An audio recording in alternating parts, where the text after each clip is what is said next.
ஐயா வணக்கம் ஐயா. ஐயா நீங்க கோபுரம் தாங்கிய பத்தி நான் ஒரு தகவல் சொல்றேன்னு சொன்னீங்களே, என்ன ஆமாங்க தகவல் ஐயா. ஐயா? அதாவது இந்த கோபுரந்தாங்கி பார்த்தீங்கன்னாக்கா ஒரு அற்புதமான ஒரு கற்ப சஞ்சீவி மூலிகைங்க ஐயா அது. ம், இது வந்து பார்த்தீங்கன்னா கோபுர அமைப்பில் இருக்கும். ஆ, இது இதனுடைய மருத்துவத்தன்மைகள் நிறைய இருக்குது. ம், அதாவது இதனுடைய வேர் வந்து அற்புதமான மருந்துங்க ஐயா. ம், வேரை வந்து சூரணம் பண்ணி அல்லது சமூலமே சூரணம் பண்ணி 90 நாள் ஒருத்தர் சாப்பிட்டாங்கன்னா ம். அப்பேற்பட்ட ஒரு பலசாலி ஆவாங்க.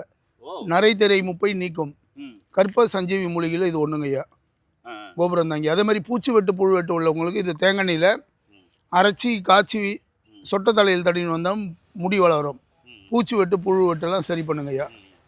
அற்புதமான மூலிகை இந்த கோபுரந்தாங்கி. ஐயா இது சமூலமா அரைச்சி எதில் சாப்பிடணும், எந்த அளவு சாப்பிடணும்? டெய்லி தேனில் குழச்சி காலைல ஒரு ஸ்பூன் ஆ, சாப்பிட்லாங்க ஐயா. இதுக்கு பத்தியெல்லாம் கிடையாது. ஆ. டெய்லியும் சாப்பிட்டோம்னா உடம்பு இருக்கும், கல் மாதிரி இருக்கும் உடம்ப. ஓ, இது சாப்பிடும்போது ஏதாவது பத்தி இருக்கணுமா ஐயா? பத்தியம் கிடையாது, இது உணவு மருத்துவம் தான். காலையில் நார்மலா சாப்பிட்டுக்கலாம், யார் வேணால் சாப்பிடலாம். டெய்லி காலையில் வெறும் வயிற்றில் எடுக்கணுங்க ஐயா. வெறும் வயித்துல. ப்ரஷ் பண்ணதை ஒரு ஸ்பூன் தேனில் குழச்சி நக்கி சாப்பிட்டு வெந்நீர் குடிச்சிட்டு அப்புறமா நம்ம சாப்பிட்லாம். ஐயா மக்களுக்கு தேவையான அற்புதமான தகவல் சொல்றீங்க, நன்றிங்க ஐயா. நன்றிங்க.